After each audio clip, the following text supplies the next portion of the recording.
Good morning, everyone, and welcome to the second episode of our PGC Talks about COVID series. I am Shilat Monzon, the Philippine Genome Center Stakeholder Engagement Specialist. Maayong buntag og welcome sa ato ang ikaduhang episode sa PGC Talks. PGC Talks 2021 is a three-part webinar series spanning a range of topics on COVID-19. We've already talked about how we do RT-PCR testing, including test interpretation. Today, we will talk about whole genome sequencing and how we do it for SARS-CoV-2. To formally start our webinar series today, we would like to invite the Program Director of the Philippine Genome Center in Miagao, Visayas, Dr. Noel Ferriols, to give his opening remarks.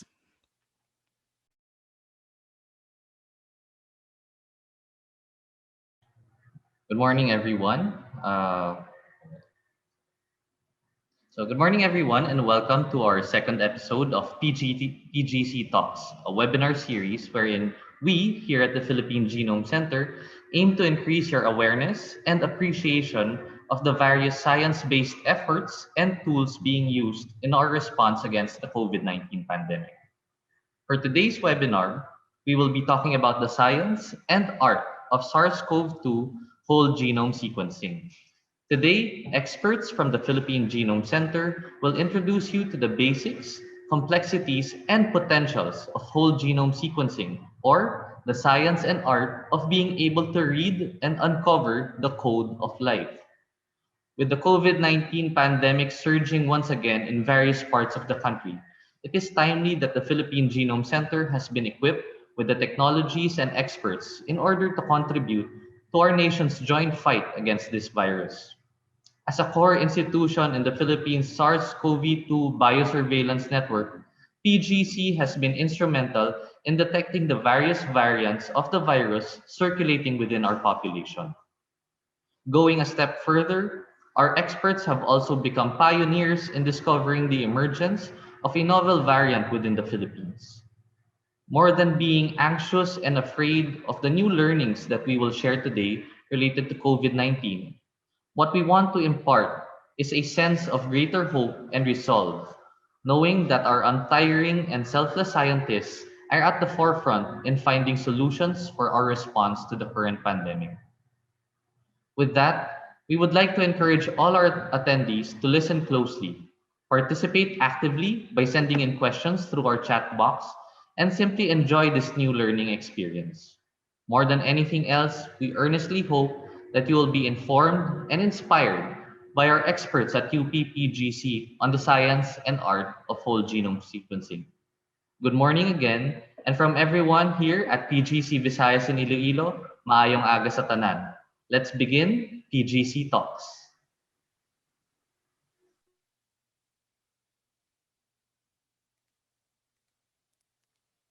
Maraming salamat, Dr. Ferriols.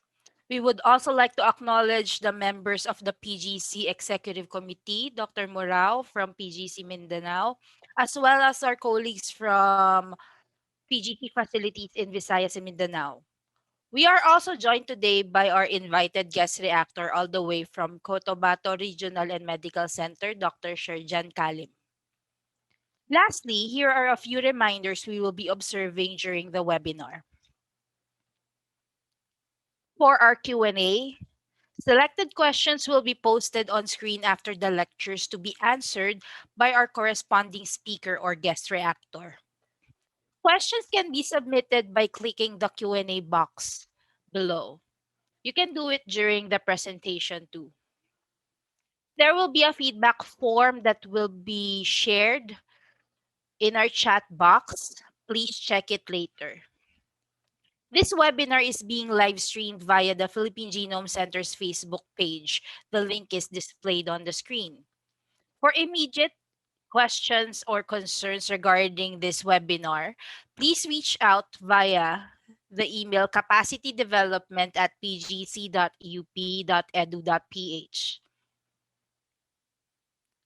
To formally begin, let me introduce PGC's DNA Sequencing Core Facility Program Director, Dr. Benedict A. Maralit, who will present his talk on SARS-CoV-2 whole genome sequencing. How is it done? Dr. Maralit, you may now share your screen.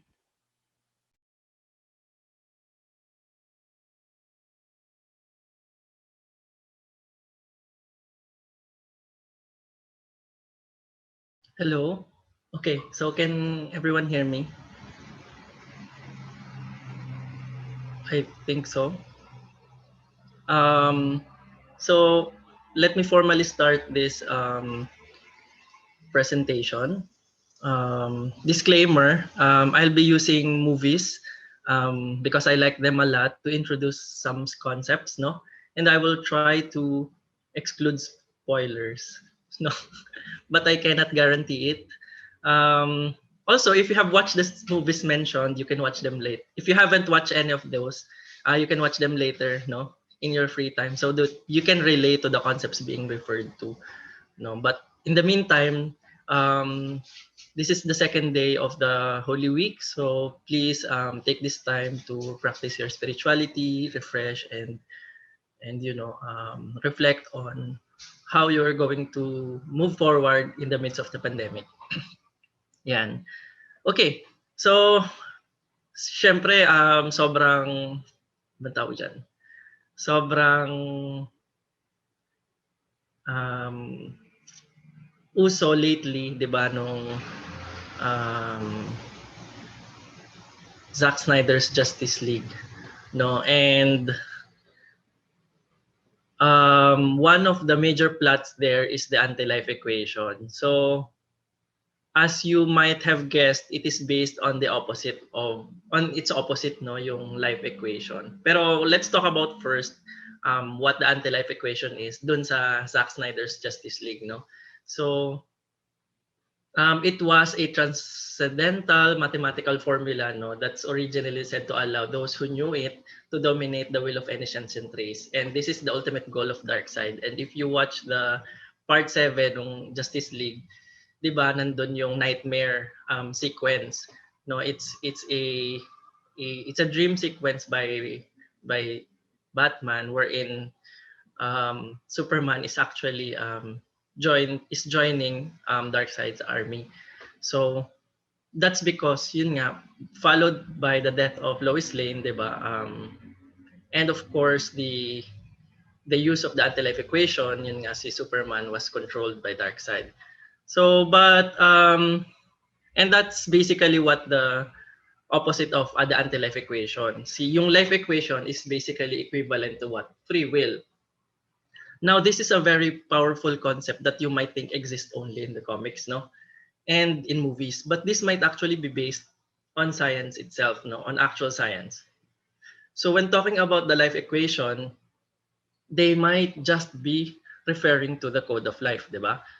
So, um, so for both science fiction writers and scientists, having information and grasp of the code of life would mean understanding life itself, no?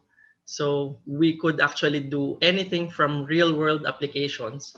For example, to determine risks of persons who will develop a particular disease, no, to the most extreme of our imaginations, no, creating life itself, no, as in the Jurassic Park. So these are just some of the books that I found in the internet, diba? Here is Hacking the Code of Life, yung how the future of editing the code of life itself will rewrite our futures. And then, as you can see here, a glimpse of that would be the anti-aging, disease prevention and recovery. That's going to be possible in our lifetime, no?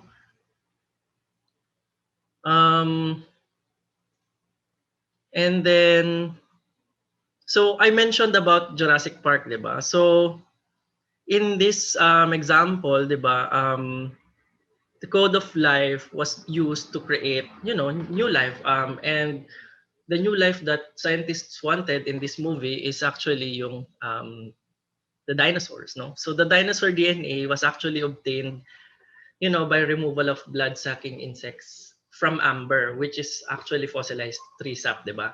So these insects were presumably feeding on, or fed on dinosaur blood, and then were trapped in the tree sap, and then, of course, millions of years later, yung DNA found in the in the insects were used to create engineered dinosaurs for the park. No, so question is this possible in real life? Well, possibly no, but right now the technology is not yet um, highly advanced to create new forms of life such as complex as dinosaurs. No, but what the movie is telling us is that we have a lot of possibilities and things that we could achieve if we know the code of life. Now, the question is really, where is the code of life, di ba? Kasi nabanggit, nakuha lang yung how to code and make dinosaurs from insects. But where is it actually found? So now we learned, I hope, in your elementary biology that the cell is the basic unit of life. And, and within it contains the DNA. And DNA actually is often referred as the code of life because it's just that, a code that contains instructions on how to build various proteins. And when you have this information on how to build proteins, then of course, following the the hierarchy of life, yung proteins will are essential parts of the cell, and the cell will give rise to tissues and then tissue systems and form the organism, eventually forming part of the whole biosphere. Ayun, so that's why proteins are essential in the cell because they perform um, for a variety of functions for the survival and proliferation of all living things, basically.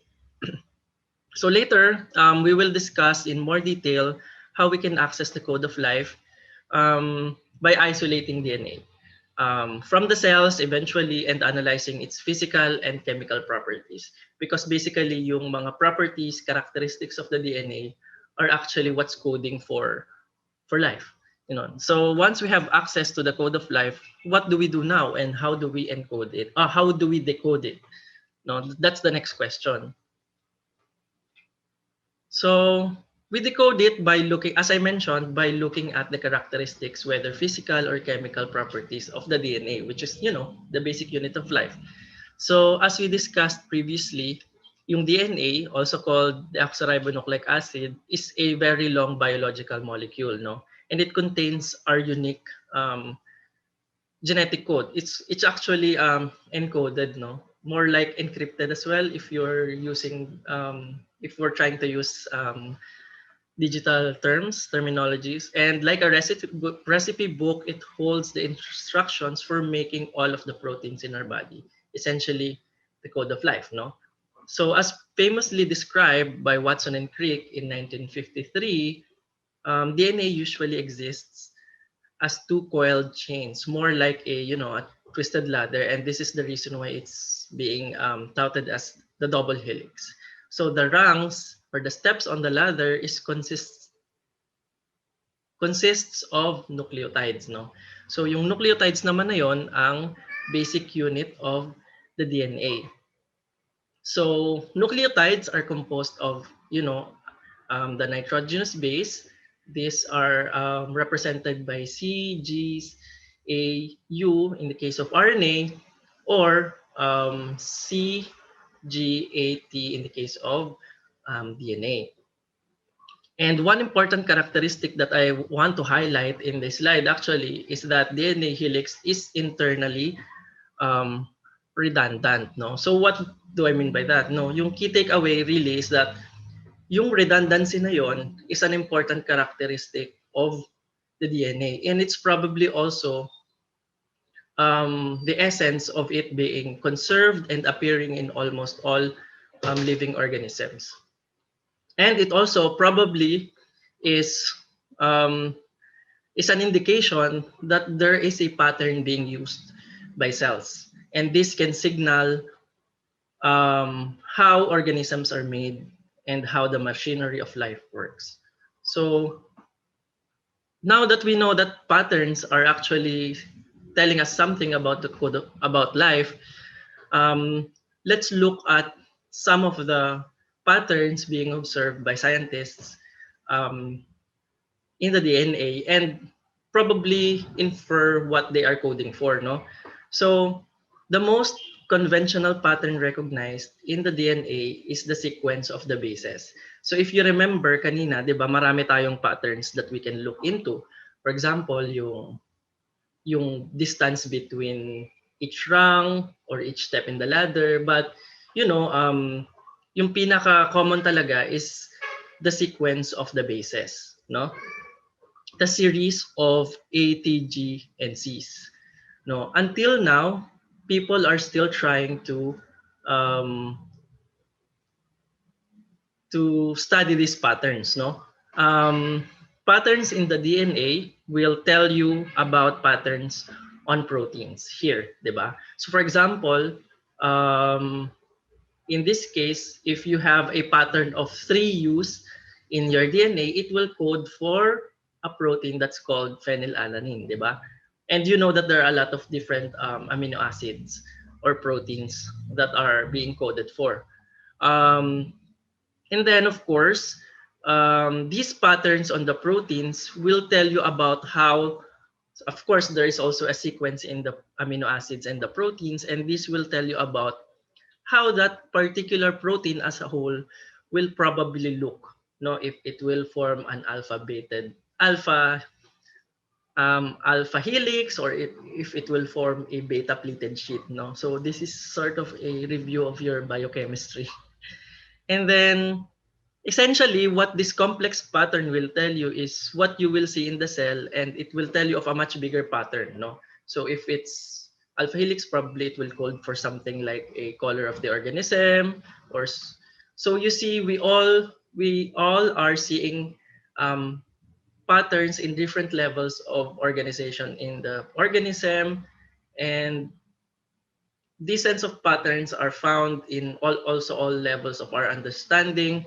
But what's important is that it starts with um, the pattern or code that we see in the DNA. Diba? So parang dugtong-dugtong lang siya. A pattern in the DNA will tell you something about the pattern in the proteins, and this pattern in the proteins will tell you something about the patterns that you actually finally see in the organism itself. Diba? And that's also what's being discussed in in the yung central dogma, 'di ba? But let me tell you something also about how making sense of this code is an actual thought process, 'di ba? So and I'd like to use the movie called The Arrival to highlight this. So ano ba yung Arrival? I hope you watch this, no? So it's actually based on the short story of The Story of Your Life, where humans are trying to communicate with mysterious aliens called heptapods, and who actually appeared around the world, no? So, and it is, I like this movie because it's about linguistics, and it's one of my first um tawag dyan, first choices when I want to enroll in UP Diliman, which did not happen. Anyway, um so it's centered on linguistics. But why am I using this one? Because linguistics is studying language information. So in here, they're trying to figure out what the aliens are trying to tell humans, and they are giving us certain logograms or pictograms that supposedly meaning telling them something about a particular topic, no?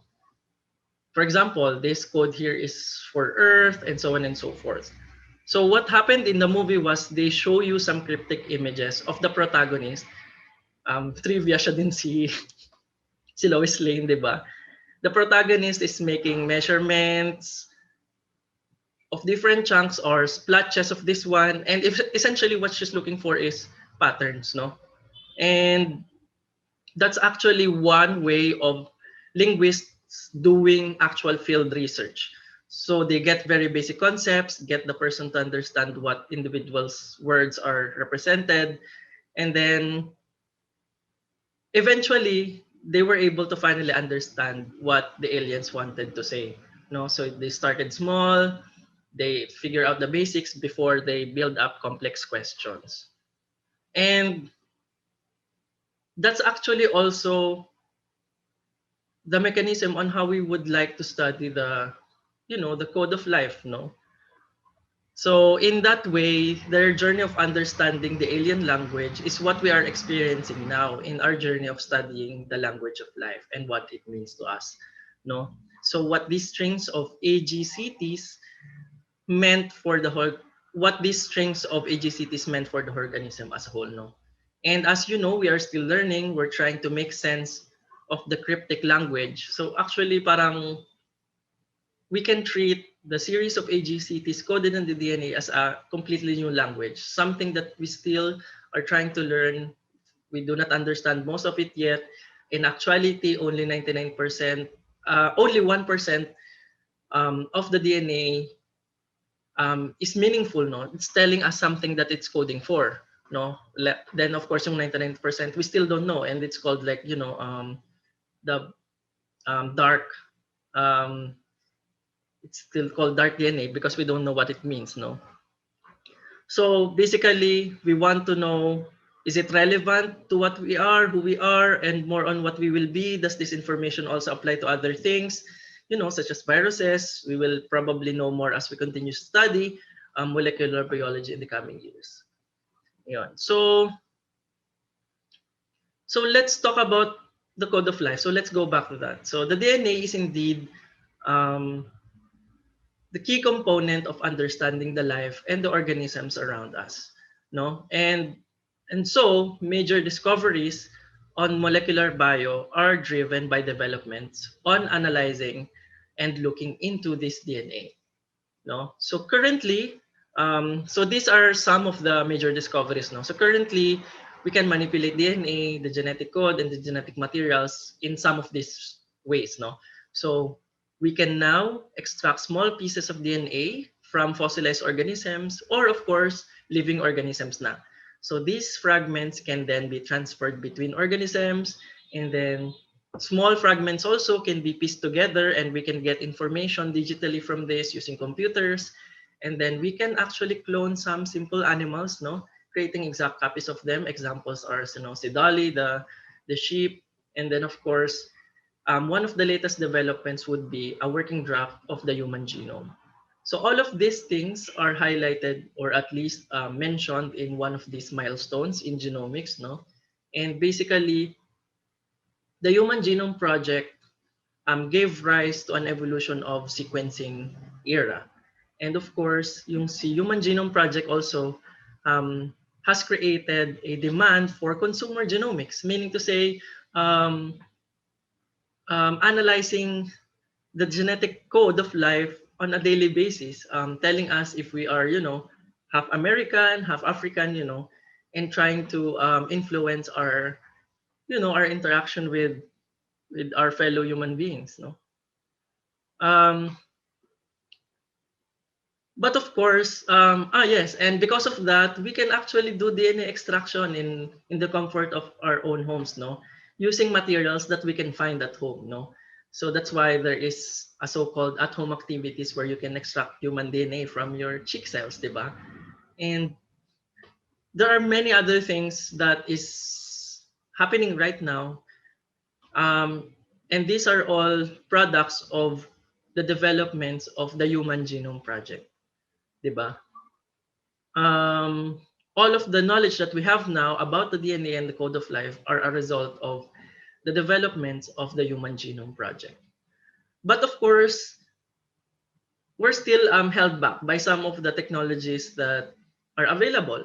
No, actually, in the laboratory, getting DNA in its pure and long form is still a challenge. No, and basically, if we don't get DNA in its purest form, then we don't get to analyze the code of life in its purest form, diba? And we might lose very important information that will give us, something that's of relevance for our future, diba? And that is actually affecting sequencing and the concept of garbage in, garbage out. So, yung garbage in, garbage out, diba? That's a concept in sequencing and molecular bio where when you input something, for example, if it's a garbage, then what you will get as an output will also be garbage because, the methods that we have in molecular biology will not magically improve your sample. what it will give you is a conversion of information from your input into your output. And if you input garbage, then what you will get is garbage. Nothing, no molecular biology technique will be able to magically improve its state. No, but what we will do get is information regarding what we put. So yun. Um,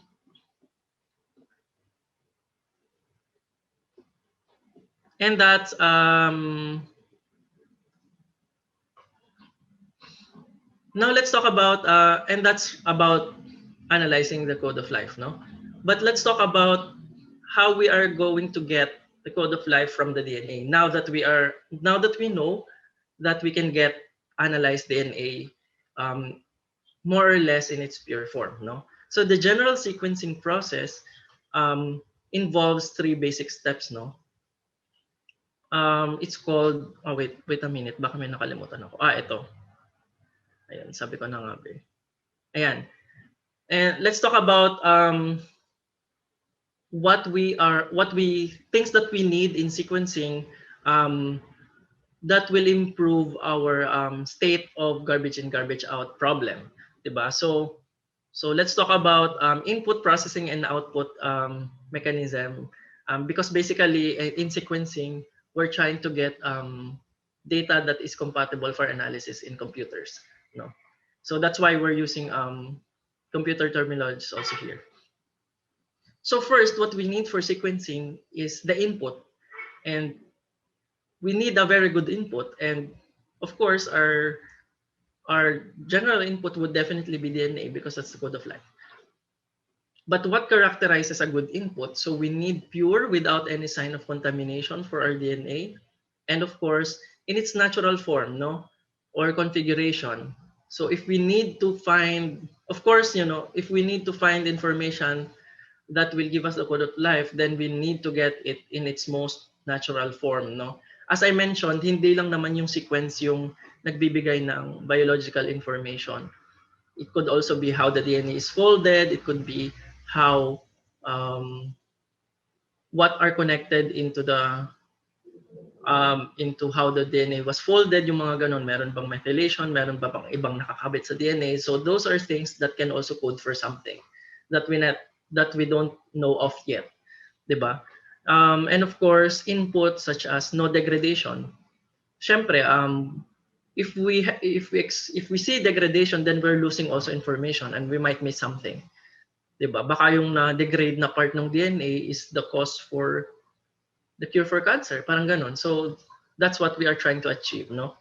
In terms of processing, we want to have an ideal setup on processing for sequencing. So that is the input is compatible with the machine, with what the machine can process. So as I mentioned previously, diba, the current technology is also limited by the current discoveries in molecular biology are limited by the current developments in the machines that can be used in molecular biology. But at the same time, as I also mentioned, most discoveries now, especially the Human Genome Project, gave rise to new innovations for doing molecular biology. And that's a good thing, no?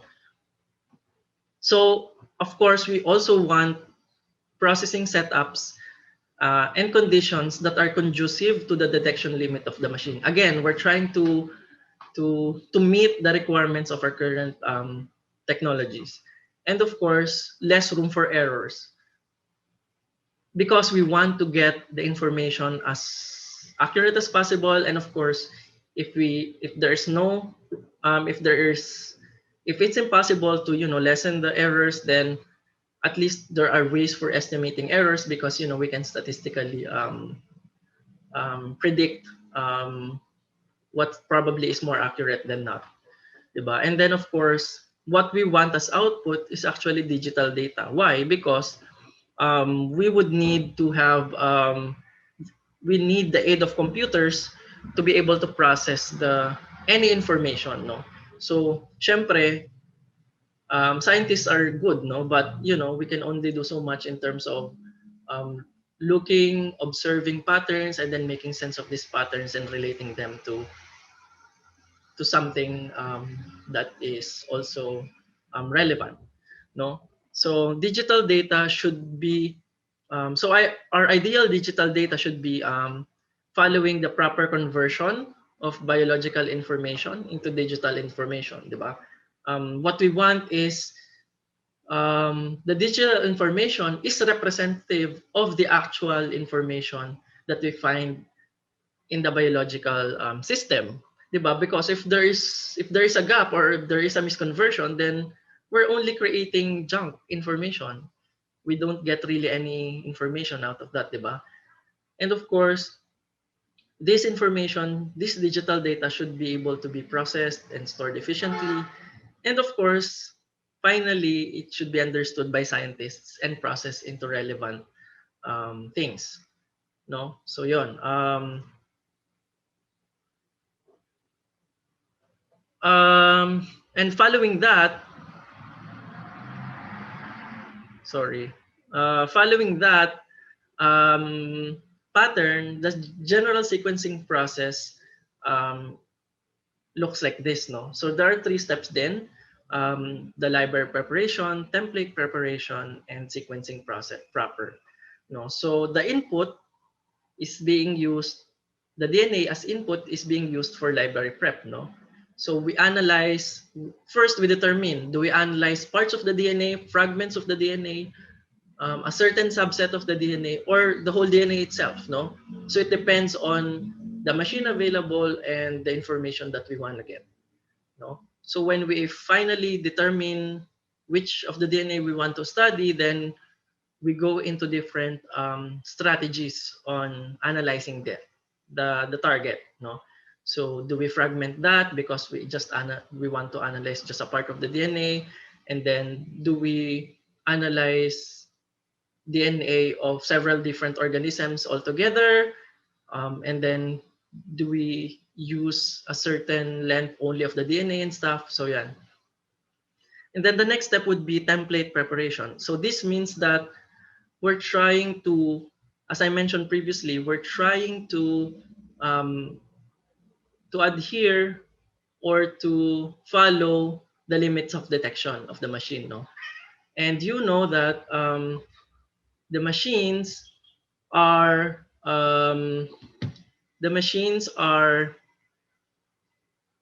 capable, have detection limits, no? And these detection limits um, should be followed. So, and that's the reason why we want to amplify the DNA, no? And this is the tricky part. This is where errors happen.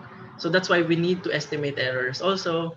But essentially, what we want is to improve our DNA input such that it can be detected by our machines. And we can do that by amplifying it by a method called polymerase chain reaction, which is actually biomimicry, where, as you know, the DNA is being duplicated in natural ways, and we're just trying to replicate that in the lab for the final objective of amplification. Yeah. So, and then of course, we affix the DNA template to a solid surface. Why do we need to do this? Because syempre, our machines need this DNA analyzed, and this can be analyzed when they are attached to a solid surface or in separate locations for where the where the machine can analyze them separately without any interference from other fragments of the DNA. Ayan. So sequencing proper is usually called sequencing by synthesis or applications or amplifications. Why? Because while we are amplifying the DNA template, we're actually trying to look at the DNA bases, because that's the time that the DNA bases are available or accessible for analysis. No, so kaya sequencing by synthesis yung nangyayari. Or of course, yung representatives of this chain terminated fragments. So later we'll talk about this one. This is a, what they call this? This is an old method for sequencing. And another important aspect would be reading the different forms of the clonally amplified sequences in a highly parallelized manner in the case of NGS, because we're analyzing like hundreds or millions of different fragments from hundreds of different samples or organisms. So ito na yung sinasabi ko kanina, yung traditional Sanger sequencing. So in the old times, di ba, what we're trying to do is, of course, amplify DNA, di ba? But in the old times, we still cannot analyze and look at the bases as they are being added. So what we do is to use chain terminating nucleotides. So when a DNA base is added, the reaction stops and thus creates a short fragment, no? So, and as a result, it will form in the reaction several fragments of DNA of different sizes, mainly because they have been stopped at different locations, no? So, for example, itong fragment of DNA na to is being amplified using chain terminating nucleotides, no? And then we add different ano ba tawag dyan? DNTPs, yung terminating nucleotides. And what happens is that we produce these several different fragments in the mixture. So now we put all of this in one spatially separate location. In this case, ito yung gel electrophoresis chamber. So when we run this different several mixture of DNA fragments, syempre yung mga smaller fragments will travel faster and so on and so forth, no? And dito makikita nyo, since A yung una, makakaproduce siya ng first chain terminated fragment of a T. So meaning to say, what you will see muna is T in your gel.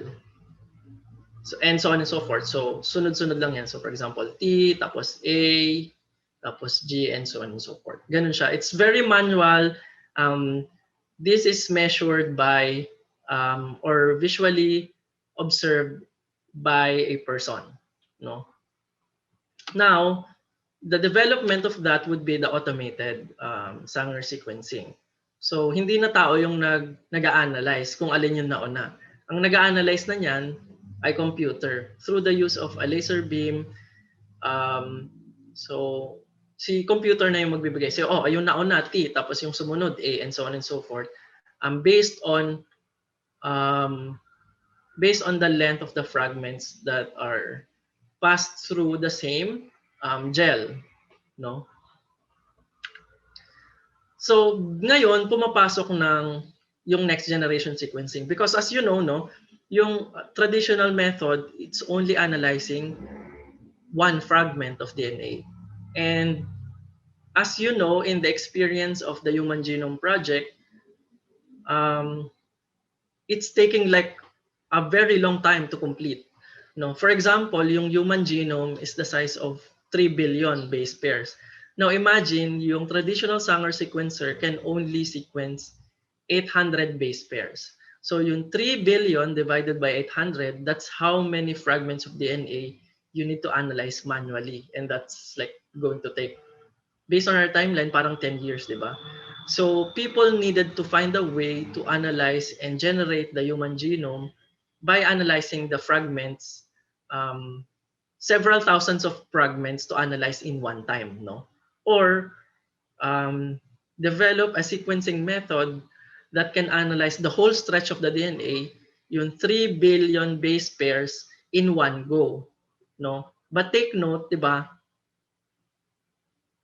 How can we get the DNA fragment that's really long? Kasi ang natural form niya, it's long, no? It's 3 billion base pairs in one go, in one stretch. But of course, our current DNA extraction methods is not able to do that kasi laging napuputol. Mainly because siguro yung kit mo, yung handling mo sa lab, di ba? Yung mga ganyan. Tapos ang ginamit mo pa yung gamit sa bahay na reagent. So, will not be able to get the pure DNA. And that's what's also being optimized in the lab now. But what I'm trying to say here is, at least for next generation sequencers, we can actually do sequencing of several millions to hundreds, millions, and billions of fragments of DNA in a massively parallel manner. Yun, no? So we allow sequencing of DNA and RNA more quickly and cheaply. And as I mentioned, it revolutionized the study of genomics. Kasi imagine, we can analyze hundreds of thousands of DNA fragments in one time. Diba? And then, what are we do? So, this is the general NGS workflow, no? So, kanina, diba, pinakita ko sa inyo na you amplify DNA for the traditional, for the NGS, ganun din, no? In here, we're trying to do DNA fragmentation. Why? Because we know that our DNA sequencers can only produce small fragments of DNA, at least in general muna, no? So we make the DNA as small as possible to fit, the conditions of what and how the machines can read the DNA. And then, of course, we do PCR amplification to reach the detection limit. And then there goes the actual sequencing process, no? And of course, bago ko pala makalimutan, we also do sequencing adapters so that we can put indices as well. So that means we can mix two different DNA populations from two different organisms, and we can actually determine which DNA is coming from this organism, mainly because during our processing, nilagyan na natin siya ng tag na ito galing to sa halaman, ito galing sa plants. So we can mix that together now in the mixture in the machine, and we can pick out which one is coding for which later on.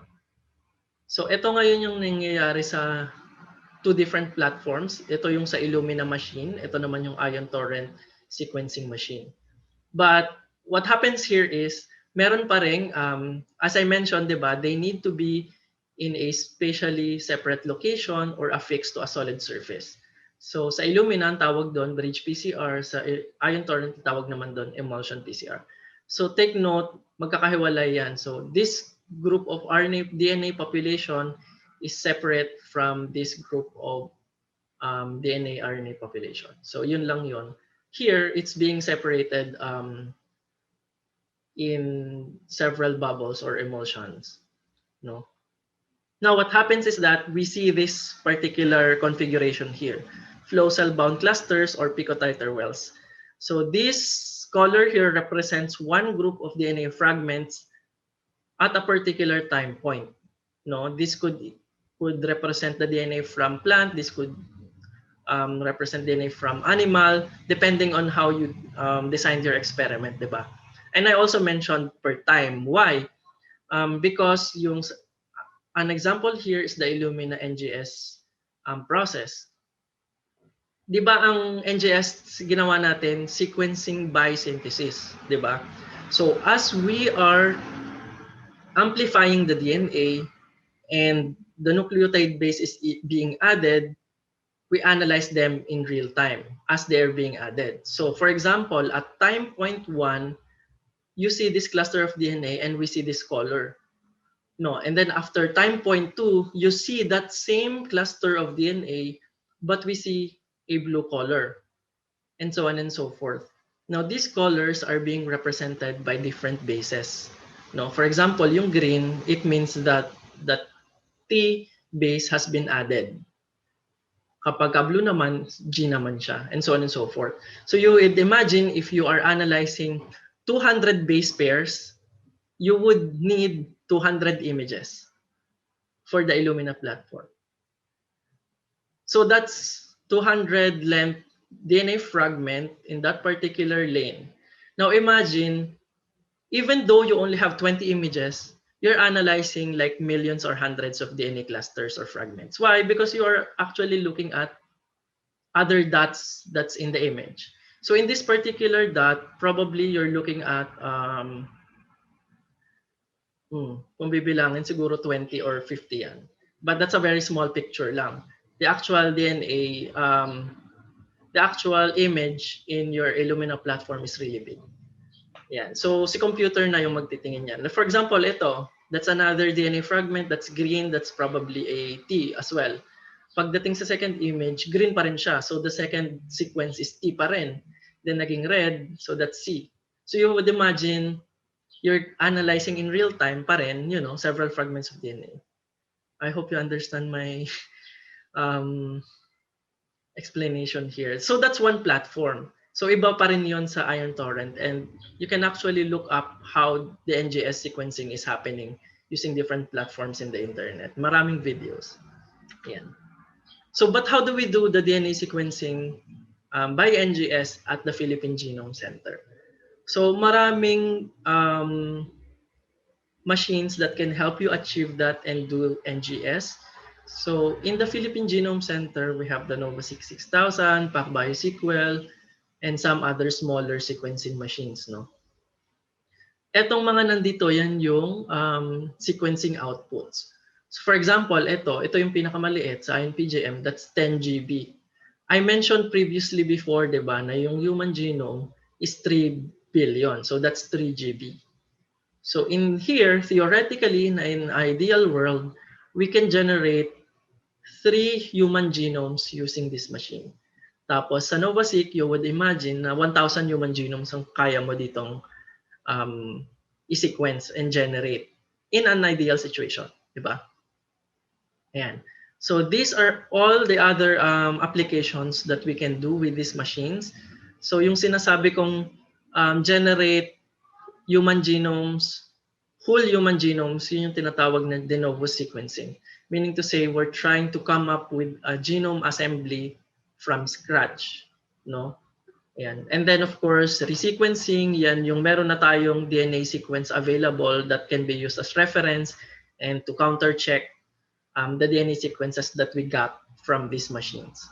Now, meron tayo ditong tinatawag na long read sequencing, and you will see that that's only possible with the PacBioSeq.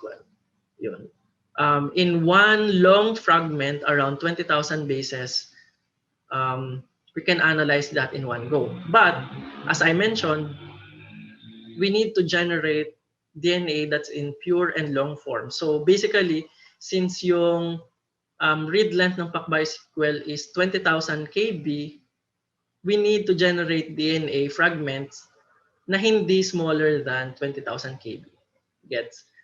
So we should be able to do that.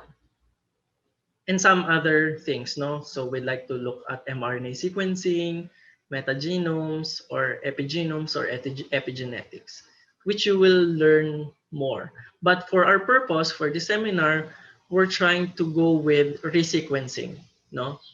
Which is possible with all the machines that we have. But later on, you will discover that what we are using for the SARS-CoV-2 sequencing is basically itong NovaSeq 6000. Okay, so how is NGS being used in PGC? No, kasi isipin nyo, puro NGS, ano ba makukuha natin dyan? As I mentioned, di ba, it's the code of life. And whatever living organism you want to study, it will give you an idea of how it works, how they can be used for a lot of different things. For example, sa health, no?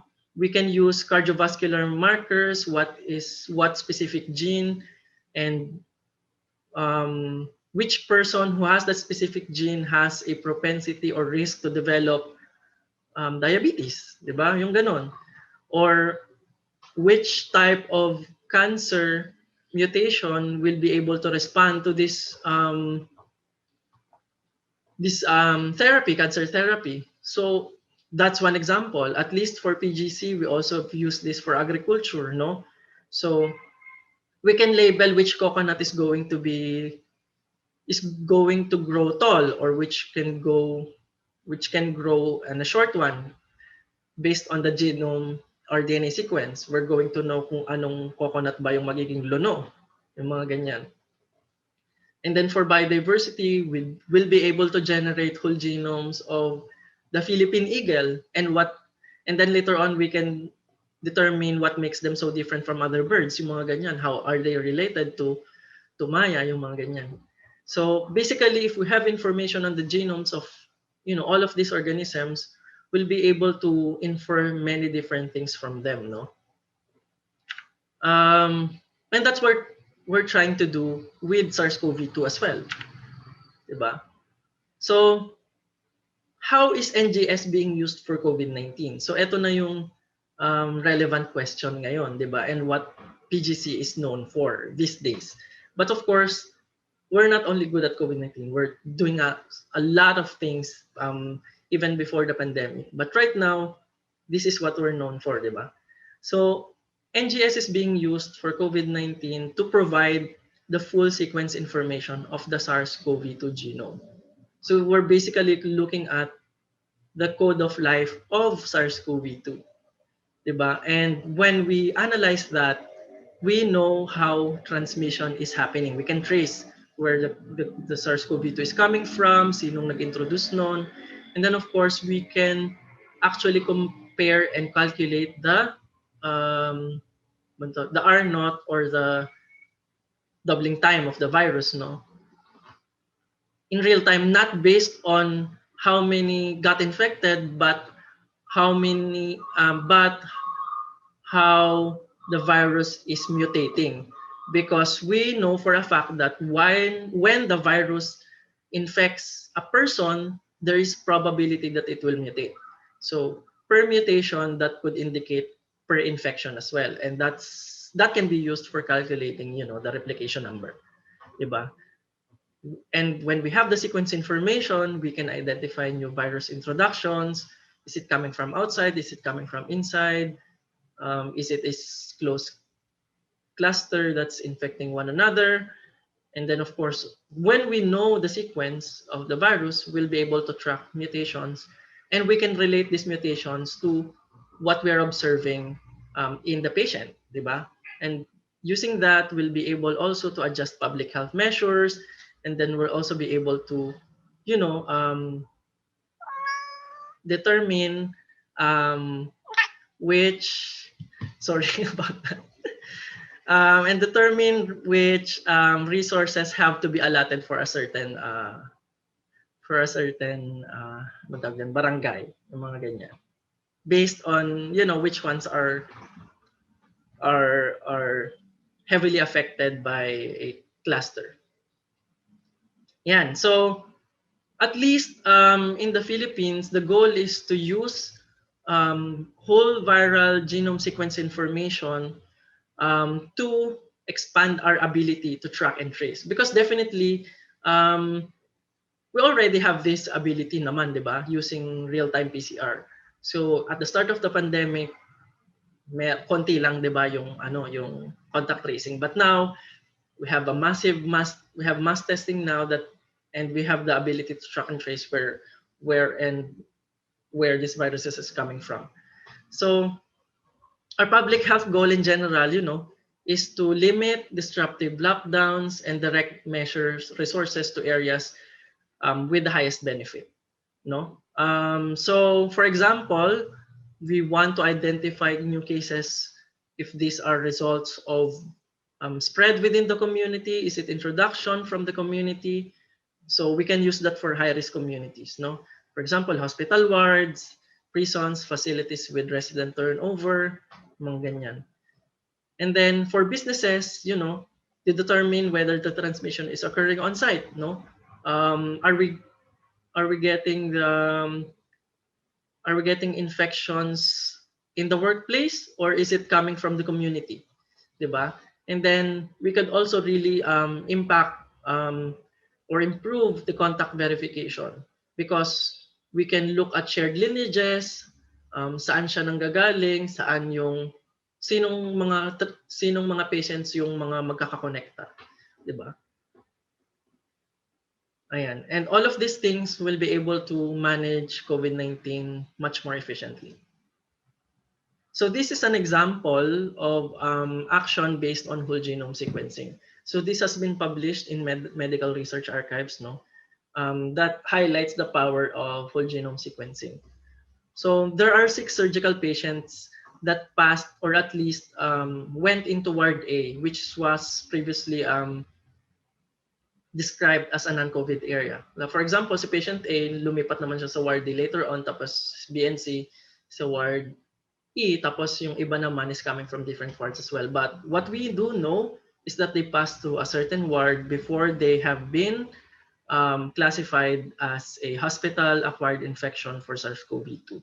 Now, since genome data were available for these cases, and they found out na yung mga genome sequences ng SARS-CoV-2 nila is very, very similar. Actually, isa lang yung nakikita nilang SNP. So meaning to say, 99.9% they're very similar. So that means it's a recent infection that's coming from someone, no? And probably they got infected from one person. So, and in response to that, they actually used the universal mask in ward A because it was previously a non-COVID area, which is now converted into COVID area. So that's one concrete example for this one. So in PGC, what we're using for generating the whole genome of the SARS-CoV-2 is using the Illumina COVIDSeq assay. Diba? Yung COVIDSeq assay has been approved by the Philippine FDA, no? So it's actually the first COVID-19 diagnostic test utilizing NGS technology. No, and what's special about this product is that it generates genomic information for research purposes, and basically what PGC is doing, no, national biosurveillance by analyzing the genomes of SARS-CoV-2. So let me just tell you what the COVIDSeq test that we're using is actually capable of, no? Because people ask us if, for example, we've had previous questions na, will you be able to detect this particular variant? Will using the sequencing that you do, will this variant also be detected, and so on and so forth. To make the story short, no, we're generating the whole genome of the SARS-CoV-2, meaning to say, we know that the genome of the SARS-CoV-2 is 30,000 kb. So ibig sabihin, when we analyze the whole genome SARS-CoV-2, probably all the possible mutations, whether they're novel or previously known, can be detected by this one. Kasi syempre, we're looking at the whole stretch of the DNA now of the virus, diba? That is represented in 98 viral amplicons. So parang ginawa lang dito, you chop the whole 30,000 base pairs into 98 amplicons, no? Just to be sure that it is within the read length requirement of our sequencing machine. Gets niyo yun? So yun. Aside from that, there are also 11 human mRNA controls. So meaning to say, di ba, alam nyo naman na yung viruses na to are coming from patients, and these patients have human genetic profiles. So when we have these human mRNA controls included in the test, we'll know if there is cross-contamination. So for example, in your SARS-CoV-2 genome analysis, pag nakakita ka ng 2 human genetic profiles doon, that would say na, oh, bakit hindi naman pwedeng dalawang tao kasama sa isang sample? That's contamination, meaning to say, we can double check whether what we're doing in the lab is correct or not, no? And what the good about this one is also it can analyze like 3,000 samples in one go in just 12 hours. That's how powerful it is. But in PGC, we're only doing 750 samples at a time, and you'll know why. Mainly because yung lab processing for sequencing SARS-CoV-2 is a long process, and it takes a lot of how do I say? It takes a lot of input requirements, not only high quality DNA, but also high quality people. Parang ganon, people who will carry out the experiment. So let me just show you then again yung representation. So imagine you have 98 amplicons here. That's actually representative of the whole 30,000 kb genome of SARS-CoV-2. So basta parang chinap-chop mo lang siya into 98 amplicons. But still, you're getting information from the whole genome. Okay, yun lang yung lower part na to, no? In addition to, human controls. So in general, what we do for sequencing is, extract RNA, enrich the RNA, enrich your DNA input, and then prepare your DNA input such that it can be read by your machines, and then your sequencing.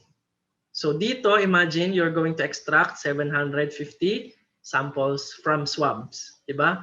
And then dito naman, magpi-PCR kayo, no? To enrich. Papadamihin nyo yung SARS-CoV-2 samples. Because definitely, diba, these are coming from different people. Merong asymptomatic, merong severe, merong mild case.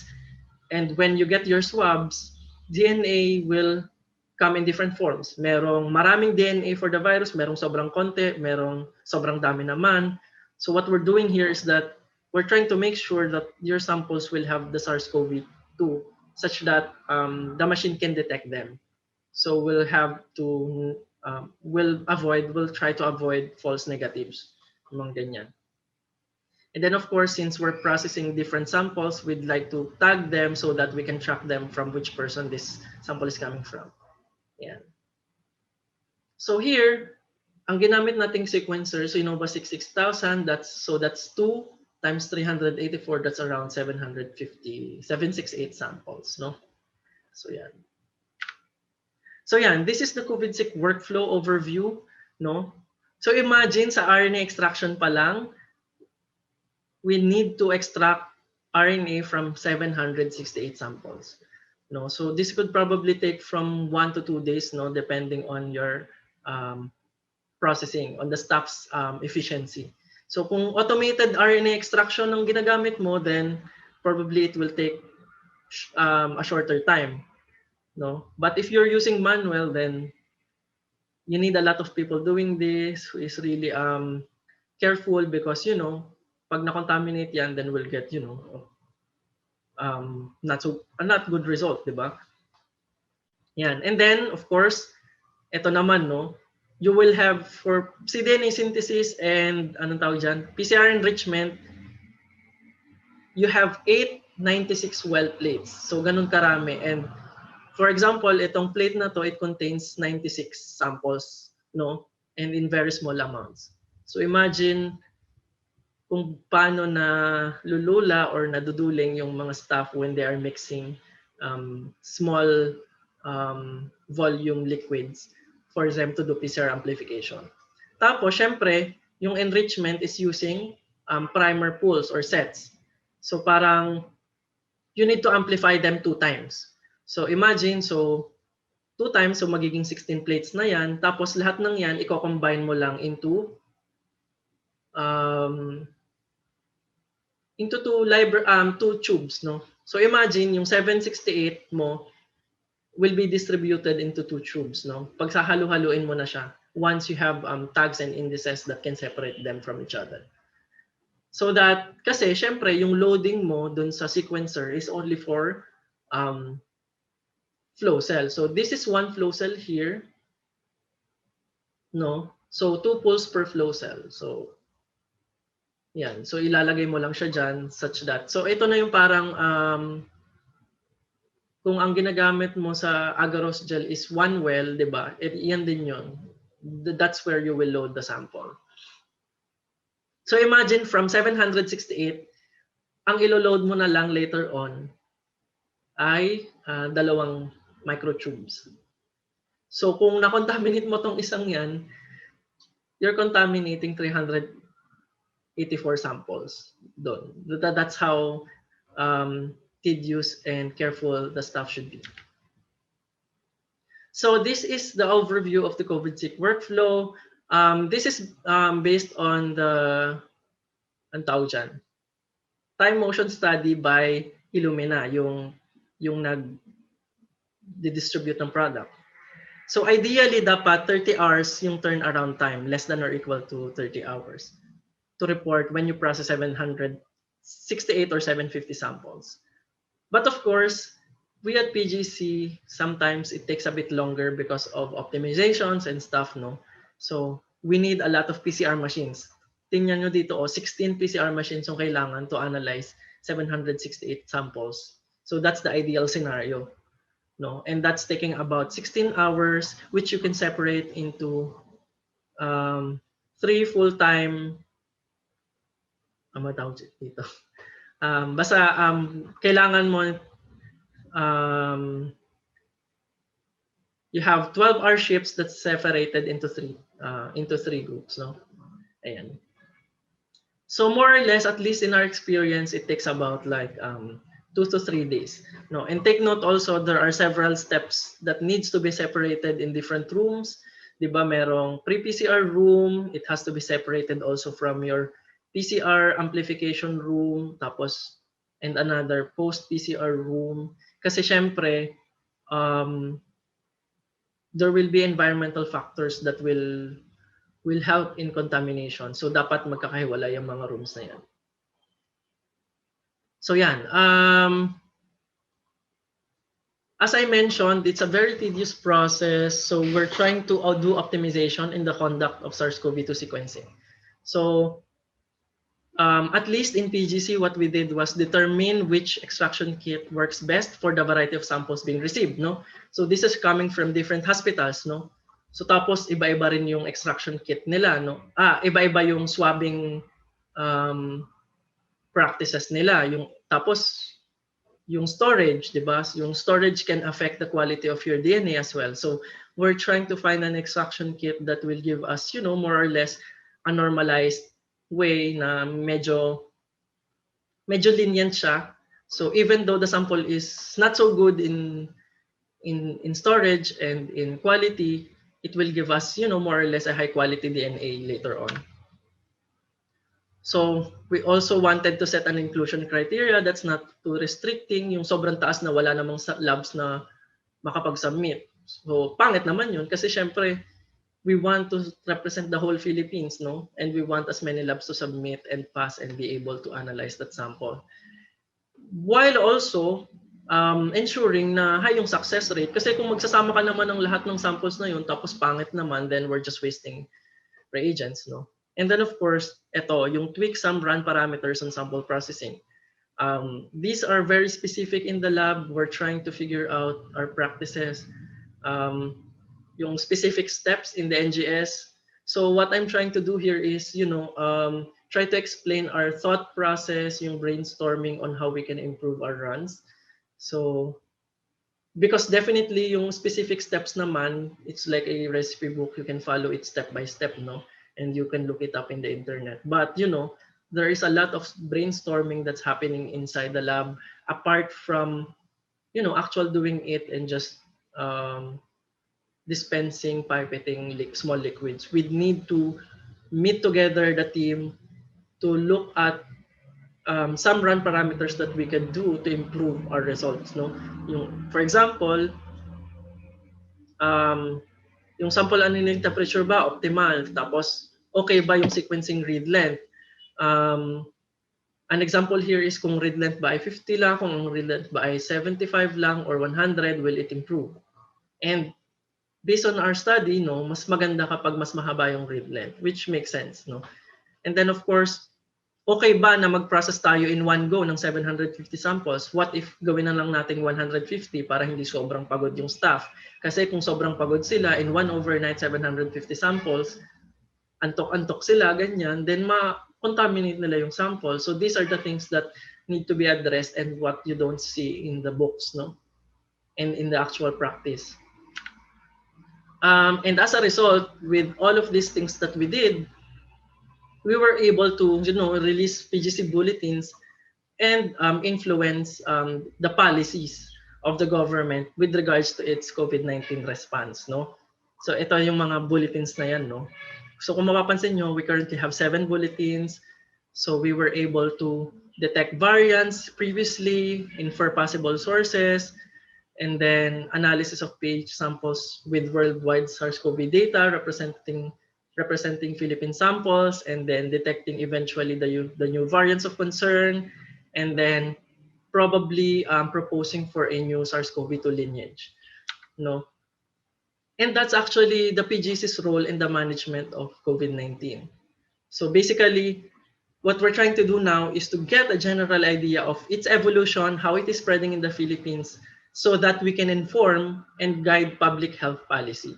No? And these are based on, kasi syempre meron din namang um, ano man tawag dyan, information from the Epidemiology Bureau that can guide public health policy. For example, how many people are severe, how many people are getting infected.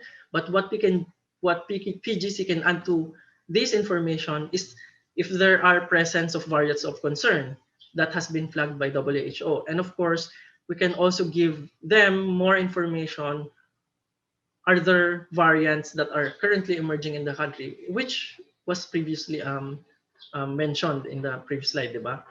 And all of this information will support policies like, determining which places need enhanced protocols.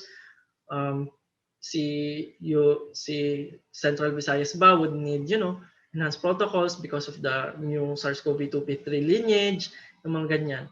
Do we need localized lockdowns for these barangays? And, other transmission management strategies. At least right now, since because of the presence of variants of concern that's being locally transmitted, now we are in ECQ. Yung parang ganyan. So all of these things now have a basis, no? So we are not doing ECQ only because there is information na parang there is burden in the hospitals. There's also information na yung mga variants of concern are actually spreading. So more or less, we have more reasons to do the ECQ. And that's a good thing, no? Because, not many people believe in some of these reasons. And giving more reasons that are more of science-based will be a good backup to those other reasons. Ayan. So who are the key stakeholders in the COVID-19 sequencing, no? So because we're also being asked usually by this, no? So syempre yung overall coordination, si DOH Epidemiology Bureau. And then of course, we have guidance from the IATF Interagency Task Force on COVID-19 variants, which is actually also composed of people in the IATF in general, no? So si DOH USEC Vergere is the chair, and then co-chaired by the DOST-PCHR, the executive director, Dr. Jaime Montoya, who also funded the initial budget for doing an initial study on COVID-19 biosurveillance in PGC muna. So as you know, we were doing biosurveillance on a small scale in the early January. But since we found relevant information, now we have to include and analyze the whole Philippines because it has implications on policies. Then, we reach out to DOH, and DOH gracefully heeded our call and funded the PGC to be able to, analyze more samples coming from the whole country and influence other policies for managing COVID-19. So right now, UP, PGC, NIH, and DOH, RITM are tasked for genome sequencing, but at least for now, PGC is doing the weekly genome sequencing. No, as funds become available, what we want ideally is that many other labs will do the genome sequencing. At least yung may mga genome sequencers. So ano ba yung usual bottlenecks? So I will wrap this up soon, no? Medyo mahaba. So usually, yung timely send out of samples from the regions, yun yung medyo matagal, no? Kasi you want to transfer and send out samples to PGC kasi PGC is in Manila, no? Some regions do not have easy source of dry ice. Syempre wala ding nag-courier services, and that is affecting the quality of the samples that's coming from the Visayas and Mindanao, no? Which will eventually affect our sampling strategy. So baka pala kaya walang variants noon kasi wala namang samples na dumarating or ina-analyze, or meron man silang sinend, highly degraded na, and we did not get any sequences from those. Yung mga ganun ba? So cross-checking that the samples meet the criteria for sequencing, yun nga. So improper storage, so yan, tanggalin yan. Yung mga ganun. And availability of the sequencing kits. So itong sequencing kits na to, syempre, are being imported and bought abroad. And you know, the world is ordering the same supplies and syempre nag-aagawan. So this is what's affecting our runs as well. And then of course, the whole process for 750 samples in one single sequencing run is very tedious. So as I mentioned, it requires a specialized skill set. You need long training hours and a high morale team, very experienced team of molecular biologists and lab personnel. And going forward with COVID-19 and sequencing, what we do really hope is that we improve COVID-19 management policies that's really based on scientific information and not guesswork, no? And that's what we're seeing now naman na. So, and of course, capacity building in terms of genomic biosurveillance in conjunction with the field of epidemiology. So previously, yung sa epidemiology, we're only getting demographic information, the number of cases rising, and increase in number of cases. But right now, what we want is to integrate genomic sequencing information to policies that is being used for epidemiology, no? So, and going forward beyond COVID-19, when we have this capability to do it, we'll be able to approach the detection and the management to other diseases. Actually, lahat ng genetic diseases, ang management nila pare-pareho. And because we already know how to do this, we'll be able to act more efficiently, effectively in the future when, wag naman sana, new genetic diseases arises. So yeah, so that's our experience in this current pandemic will actually definitely provide an opportunity for the country to embark on a robust genomic and immunobiosurveillance beyond COVID-19. Um, and that's my last slide, I guess. So thank you for listening. I guess we'll move on to the next agenda in this seminar. Thank you very much.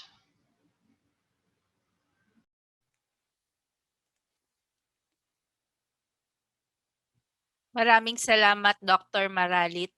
Before we proceed with our next talk, we would like to welcome our guest reactor, Dr. Sherjan Kalim, Head of the Molecular Laboratory of the Cotabato Regional and Medical Center. Dr. Kalim, thank you for accepting our invitation, and we would like to hear your thoughts as a clinical pathologist and your experiences in Mindanao regarding this topic as well. So please, sir, can you share we can share your screen or you can have your spotlight na po. Ayan. Auzubillahiminasyaitanirrajim. Bismillahirrahmanirrahim. Assalamualaikum warahmatullahi ta'ala wabarakatuh. Good morning sa inyong lahat. And first of all, I would like to thank the Philippine Genome Center for organizing these talks, this event. And also, thank you for inviting me and to share with you some of our experiences with regards to sample testing. No? Because most of the samples being sequenced in the PGC comes from different laboratories all over the country. So, first of all, gusto ko lang i-appreciate no, yung ginagawa ngayon ng role ng mga molecular biologists no, in helping us manage this COVID-19 pandemic. No?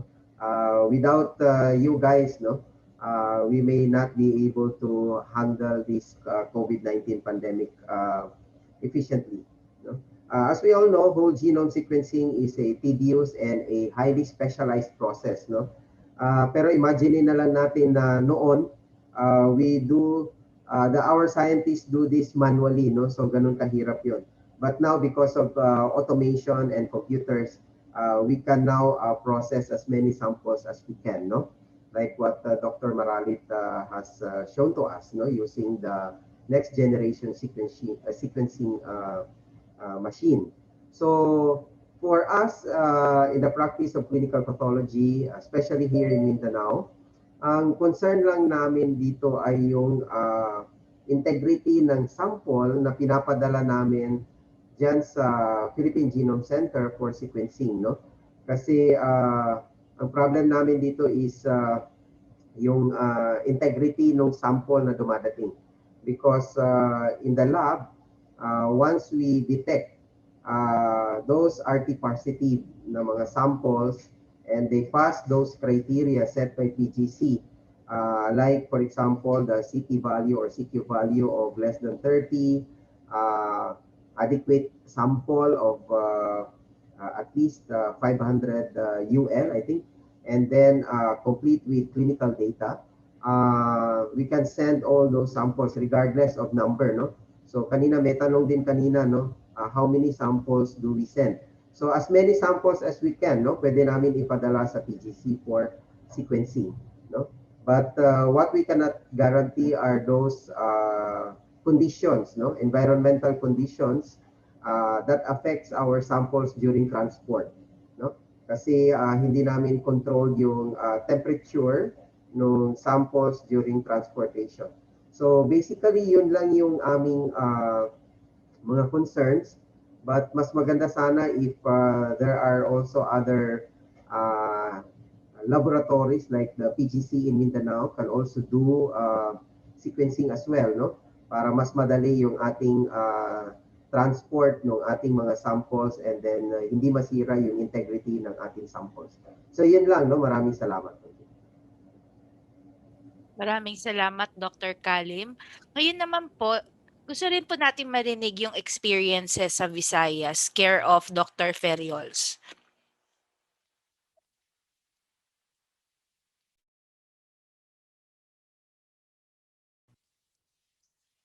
Ayan, sir. Sorry, yan. Just adding to what Dr. Kalim mentioned about the difficulty with logistics, and I've seen a question in the in what do you call this, in the chat box with regards to if, for example, logistics is one of the problems of being able to send samples from, let's say, Visayas and Mindanao to Diliman, because all the sequencers are housed in PGC Diliman, PGC main. Um, what are the options nga? How do we go about what do you call this, going around this particular problem of the logistics of sending in samples? Nga by Dr. Kalim, for example, the possibility of doing sequencing at, let's say, PGC Visayas or PGC Mindanao. But I just like to point out that, for example, and Ben has not fallen short of emphasizing this, that aside from the machines, actually, ang pinaka-importante din when you talk about going through the whole sequencing workflow is the expertise. Now, PGC Visayas and PGC Mindanao are relatively young institutions. We just started building up the portfolio of equipment and even of the personnel of both PGC Visayas and PGC Mindanao in 2019. So understandably, for example, when you talk about experience, PGC Main in Diliman has been actually operating for more than 10 years already. They started in 2009. So when it comes to expertise and hindi naman nagkukulang yung PGC system in trying to spread out or into trying to train all the people involved in the system. But when it comes to things as crucial as, for example, sequencing the SARS-CoV-2 genome, it still requires a considerable set of skills that is still being built up in both PGC Visayas and PGC Mindanao.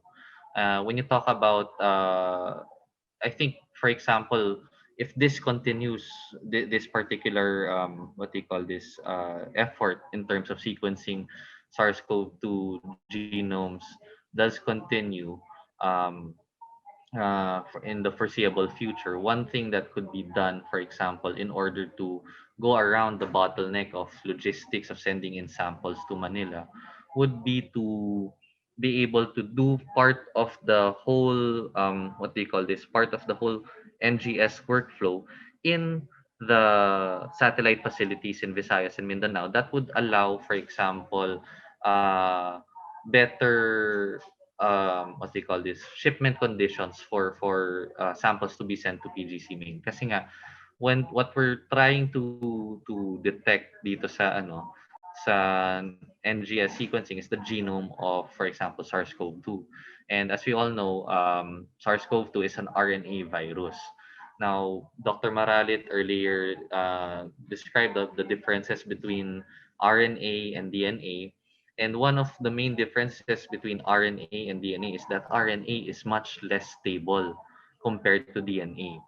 But before they proceed to sequencing, for example, we have what we call yung tinatawag na um, library preparation and cDNA synthesis, converting the RNA, for example, of the SARS-CoV-2 genome into complementary DNA. Now, when it's converted into complementary DNA and amplified by PCR into DNA strands, it becomes relatively more stable for transport compared to, let's say, yung original RNA based genome ng SARS-CoV-2.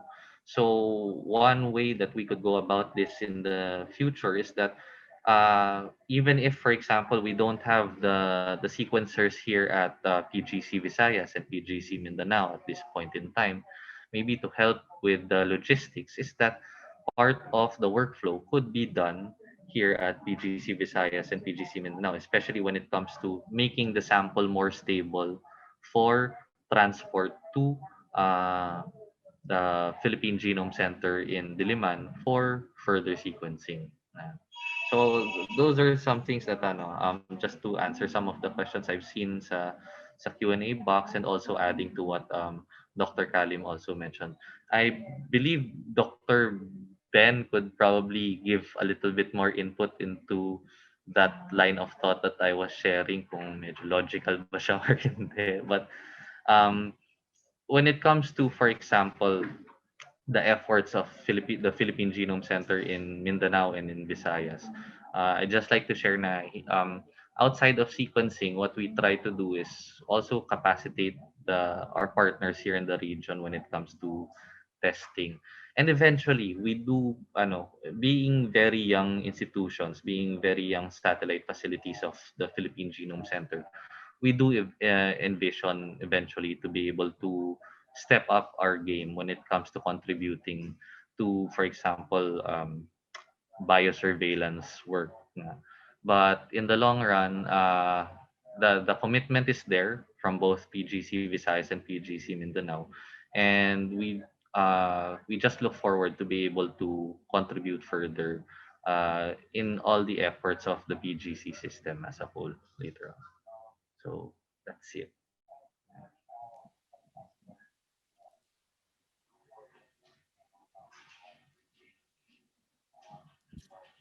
Okay. Thank you to our panelists, Dr. Noel, Dr. Ben, and Dr. Kalim.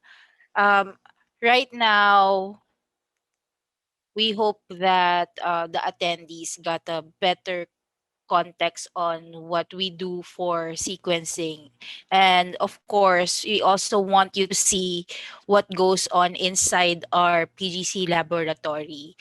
So we would like to invite everybody to watch a short presentation of PGC, since right now we are in the NCR, we are what we call a bubble. Hindi po kami nakakapag-tour ng mga estudyante sa loob ng premises. So, ginawa po namin 'tong virtual tour para at least makita niyo po kung paano ginagawa yung pagse-sequence sa mga laboratory.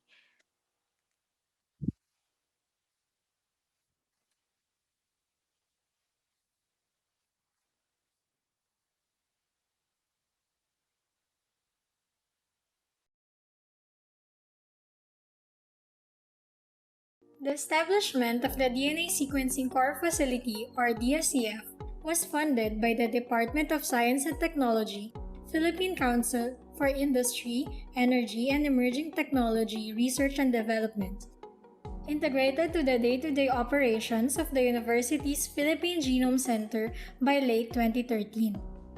Both the DSCF and the Core Facility for Bioinformatics began offering laboratory and technical services pertinent to genomics and bioinformatics research. The DNA Sequencing Core Facility is located at the Philippine Genome Center Building, A. Maria Regidor Street, University of the Philippines, Diliman, Quezon City, Philippines. What is inside a genome sequencing laboratory? Extraction room, pre-PCR room, PCR room, post-PCR room, sequencing room. DSCF offers services such as nucleic acid extraction, nucleic acid quantification, polymerase chain reaction or PCR, PCR purification, Sanger sequencing, library preparation, and next-generation sequencing. Here are some of the notable equipment in PGC's genome sequencing lab. The PacBio Sequel system, which can perform long-read sequencing using its single-molecule real-time or smart sequencing technology. PGC also houses several Illumina platforms which can perform high-throughput short-read sequencing such as the NovaSeq 6000, NextSeq 500, and NextSeq 550, MySeq RUO, and MySeq FGX forensic genomic system. Moreover, ion torrent platforms are also available at PGC, such as the PGM and Proton. Both PacBio and Illumina systems can be used to sequence whole genomes, transcriptomes, metagenomes, epigenomes, and can be used for various applications such as targeted sequencing and variant detection. The DSCF is headed by a PGC program director with its team comprised of administrative staff, university researchers, project research associates, S&T researchers, and laboratory technicians. With a full range of DNA sequencing services, from single-gene sequencing of capillary sequencers to medium and high-throughput sequencing of Illumina, ion torrent, and PacBio platforms, DSCF is a central facility that accepts sequencing service requests from clients, conducts quality control tests, analysis and characterization to samples, and provides consultation on the selection of technology platforms in the most cost-effective, reliable, and efficient way possible.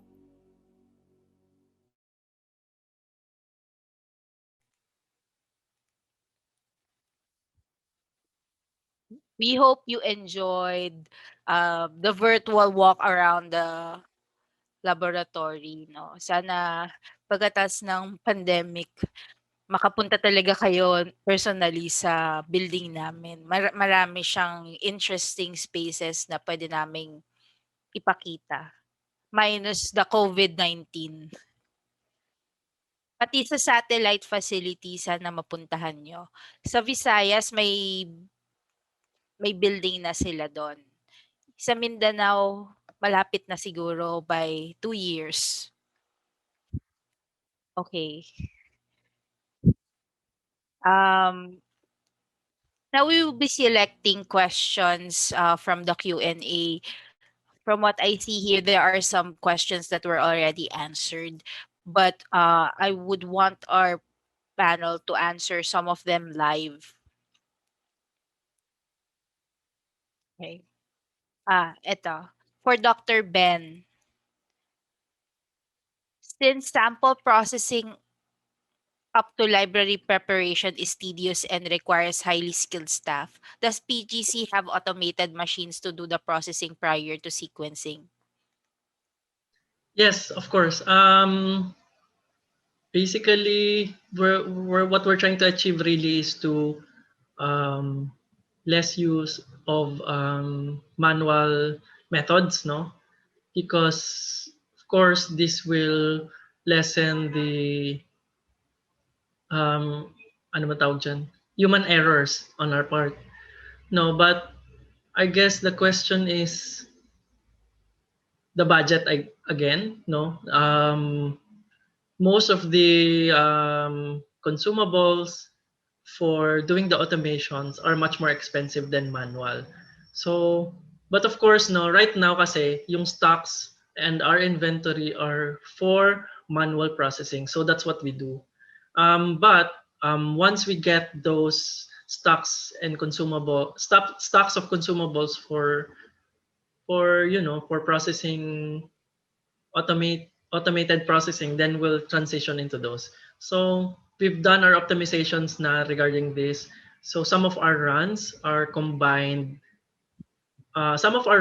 using automated and manual processing combined together and see which one is giving us better results. And of course, yun nga, automated actually is showing us na merong na less yung contamination. But of course, minsan the automated machines also are not as perfect as human labor din. So sometimes mas maganda yung quality ng sequences. So the question really is balancing, and I think a good strategy would be balancing between which steps is needed to be done using automated platform, and then which steps need to be done manually. So parang ganun. Mm. Definitely, I guess for this endeavor, it has to be combined with automation, but we need to also figure out which also needs to be done manually. Kasi parang we cannot replace the skills din minsan of the staff. Parang ganon. May mga ganon din kasing effect. Okay. Thank you, Dr. Ben. And as a follow-up question pala, no, and I think hindi to na may mention, but I always ask this during our physical tour of the building. How much are the machines? For example, yung NGS natin, itong mga automated machine na to, isang piraso, mga anong budget dapat sa ganyan? Kung gusto ko may ganyan ako sa bahay. So syempre sobrang mahal niyan. Actually, the government has invested a lot of money for us to acquire these machines, no? Since 2011 or 12. So initially yung PGC DNA sequencing core facility was proposed as a capacity building program to buy next generation sequencing equipment. So one room in the DSCF contains is amounting to like 80 million pesos worth of machines, no? And that's actually much more expensive than our building itself, diba? And then at least one sequencing machine is around 1,000. No, 1 million US dollars. Ganon kamahal ang isang piraso ng machine. And I would say, because I've seen some discussions, no, in some forums saying na because recently merong release on matawag dyan, yung ano bang tawag doon, yung readiness and yung nature index on innovativeness and stuff.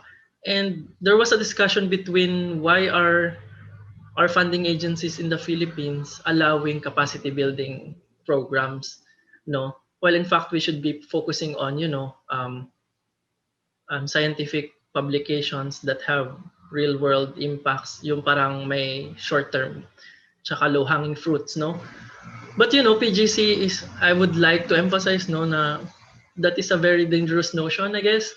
Mainly because PGC is built upon a capacity building program, and if it were not the case, then we don't have something to do, no, right now, and we wouldn't be able to do the things that we are doing right now in the pandemic. So I guess that's what I'm trying to say. Okay. Salamat, Sir Ben.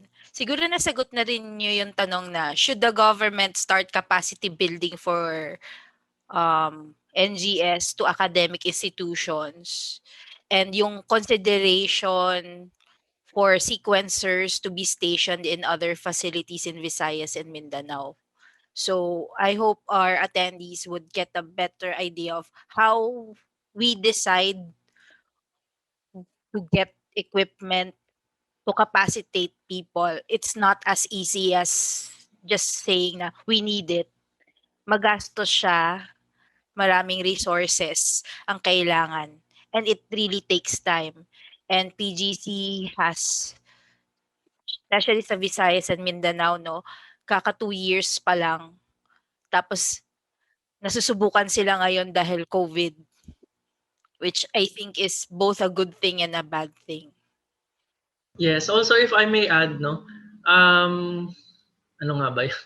Yes. So I agree, no, that the government should also be able to, build capacities. And actually, that's what they're doing naman through the nicer programs, and not only for COVID-19, no, yung mga capacity building to do, cutting edge technologies, use cutting edge technologies for doing high impact researches in the regions, di ba? Yun naman yung goal ng NICER.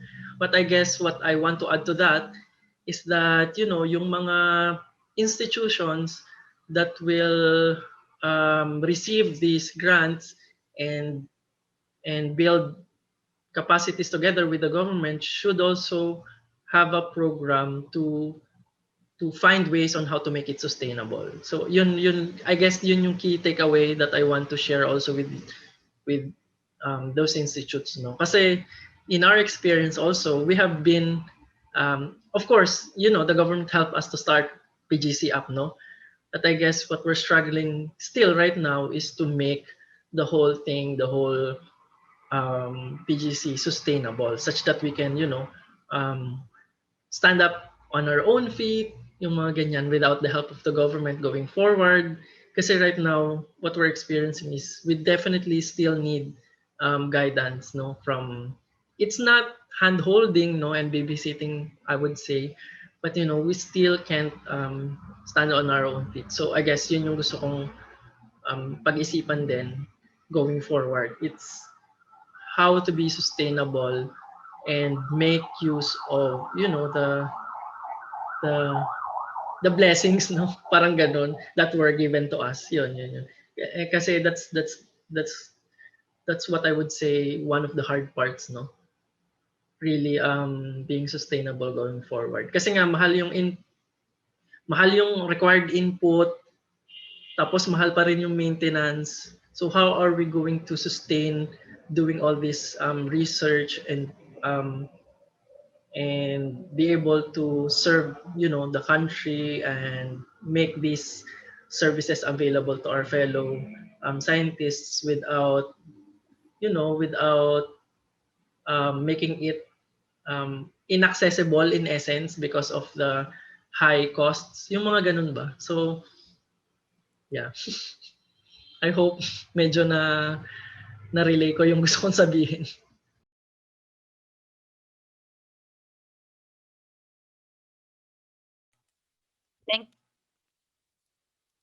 Thank you so much for that, Dr. Ben. We still have a few more questions. Some questions from FB have been answered. Kasi may mga FB attendees tayo para naman makita ng mga tao yung sagot. May I also ask if there is a study to find out what is causing the recent spike of infections in Metro Manila? You answered this will be issued by DOH electronic bulletin. Tama po ba? Lahat po ba ng mga announcements tungkol sa mga infections ng Metro Manila galing sa DOH ang source? Yes, actually there is a study na. Definitely, no. So if there is a rise in the cases in a particular area, definitely DOH is looking into that, and that's being ano man tawag dyan? Forwarded to us, no. So yun yung one of the considerations for sequencing. Parang, ang daming samples dito na nagpa-positive or patient na nagpa-positive. Is it being caused by, the local variant and such, and so on and so forth. So definitely nagkaka-spotlight on that particular area allotting more samples to be sequenced for that area. And after the sequencing, syempre, in less than a day, we will communicate that with the DOH, Epidemiology Bureau, and then we'll talk about probably what is happening in that area. So there is a lot of brainstorming going on. And after that, we leave the public dissemination of that discussion to the DOH. Parang kasi our goal really is to inform them, and then the DOH decides on how to do appropriate actions on the results that we provided to them or on the biological information that we got from the sequencing. So there is a study. Yes, there is a study,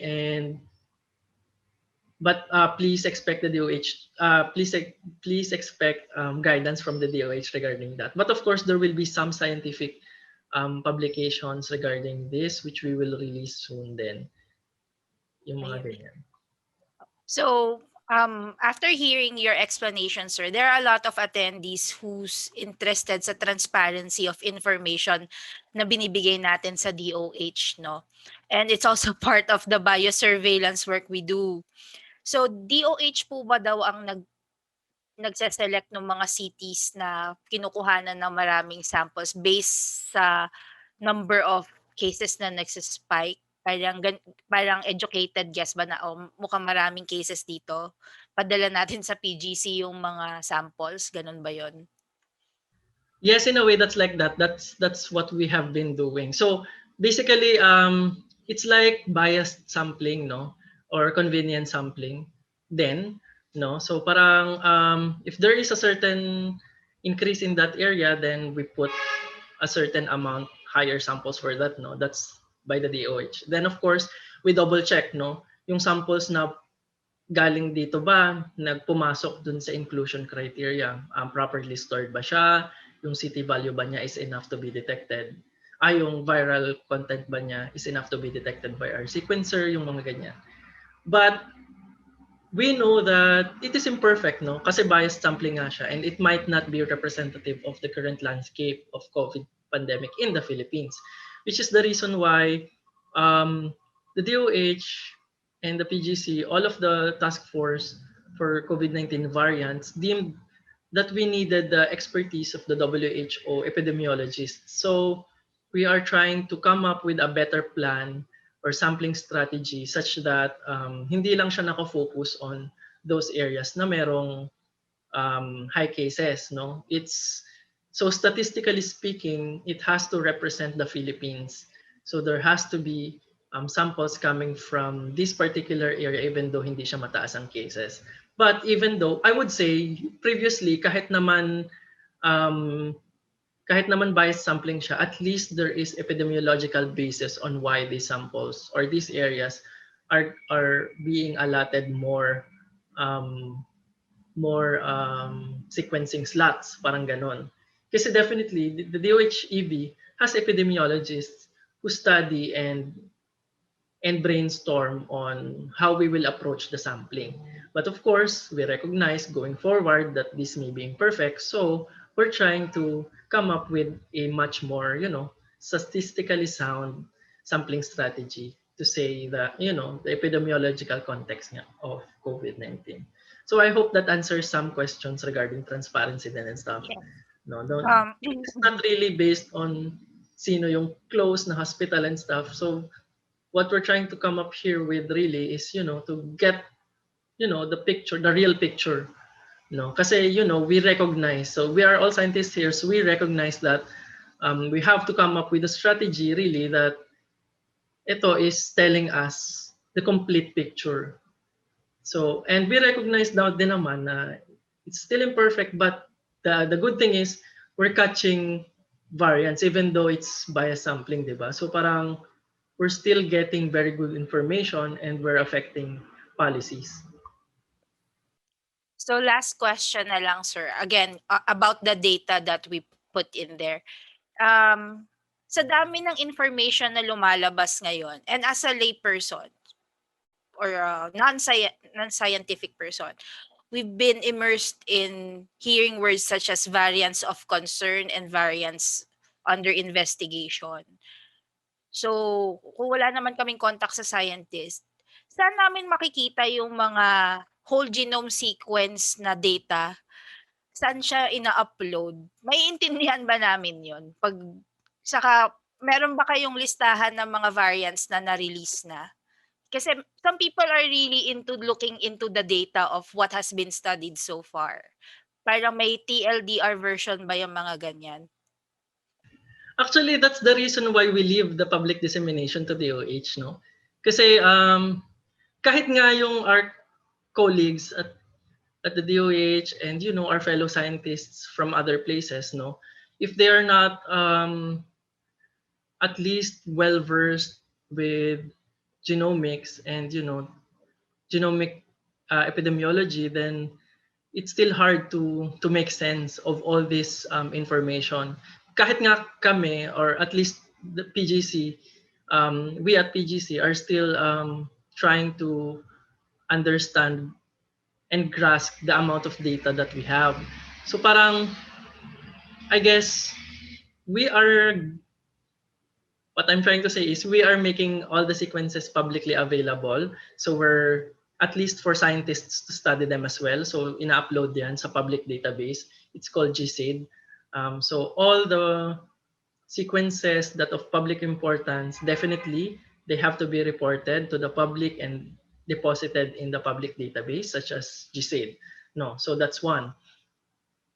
And then, with regards to the, like, normal people who would like to understand them, that's the tricky part, eh. That's the tricky part, no? And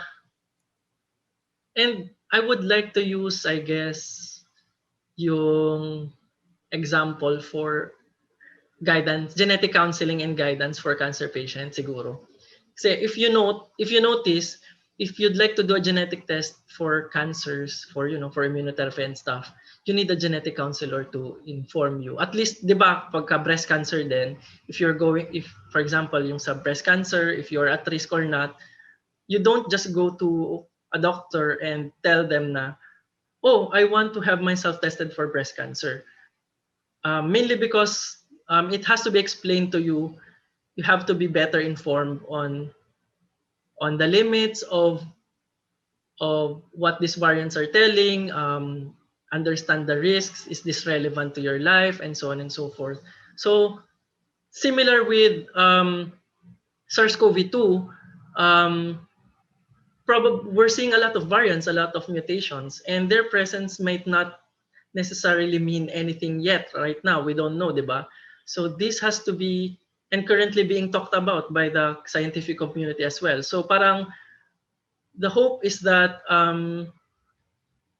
the scientific community as well be able to understand it more efficiently, and then be able to ano tawag dyan? to transition the information to the public, parang ganon. So parang at least right now, what I'm trying to say is the public should more or less trust the scientists and the information they tell us, as opposed to have them interpret the data themselves. Parang ganun ba? But of course, they're free to do so, no? But it's a very dangerous process it's a very dangerous journey to go into if you look at these variants and make your own decisions based on kasi yung para ano ba, it's a very complex thing that even scientists are having a hard time trying to figure out. So parang ganon. So what I'm trying to say is it's important to have these discussions, no? But at the same time, talk to a scientist. Yun pala yung ano. And not decide for yourselves which ones are relevant to you or not. Parang ganon. Because anyway, at the end of the day, these data are available and it's free for all. But not everyone will be able to digest this and make informed decisions. You need someone who will help you understand this. So yun yung gusto kong sabihin. If that makes sense. It does. Ready ka na bang i-Facebook friend yung mga attendees natin ngayon para makapagtanong sila sa inyo personally? No. Kidding aside, sir, I guess the point of our webisodes, the PGC webisodes, is to make science digestible to almost everybody dahil lahat tayo apektado sa nangyayari ngayon. And we want to understand how we can react properly to information, 'di ba? Siguro ito na rin yung part ng capacity building natin na gusto nating tulungan 'tong mga estudyante na 'to na baka gusto nilang pumasok sa gantong field, makita nila kung ano yung pinagdadaanan ng mga doctors and scientists and researchers natin, pati yung non-scientific personnel. So, I guess dito na muna tayo magtatapos ng Q&A, sir. It has been a very fruitful discussion. Kasama na rin yung mga shinare ni Dr. Ferriols at ni Dr. Kalim. We would like to thank again our resource speaker. Dr. Maralit, maraming salamat na pinaghandaan mo to at sinagot mo yung maraming tanong sa Q&A. Sa ating reactors at opening remarks ni Sir Noel, maraming salamat po at nag-attend kayo. Si Dr. Kalim, galing pa sa Cotabato ang kanyang video call. Sa mga attendees nating mga estudyante from Visayas and Mindanao at sa Luzon, maraming salamat po. As stated earlier, may link po ng post-event feedback na shinare sa chat. Sana po masagutan natin bago mag 1 PM dahil isasara po namin yan. Kung gusto nyo po makatanggap ng certificate of attendance, dun po namin ibibase yung pangalan na mag-a-appear sa sa certificate nyo. Lastly,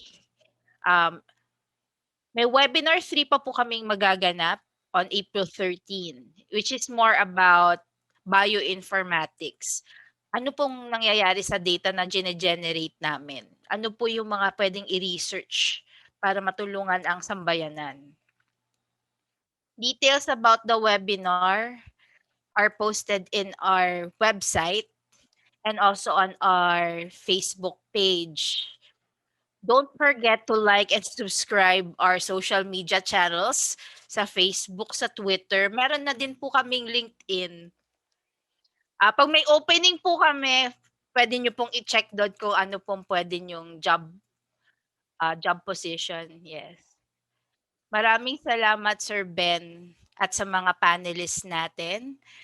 And everybody, thank you for attending webisode 2 and see you on April 13 for webinar 2. Bye, everyone. And again, this is your Ate Shalette signing off. Have a good Holy Week, everyone. Tita Shilette daw. Bye-bye.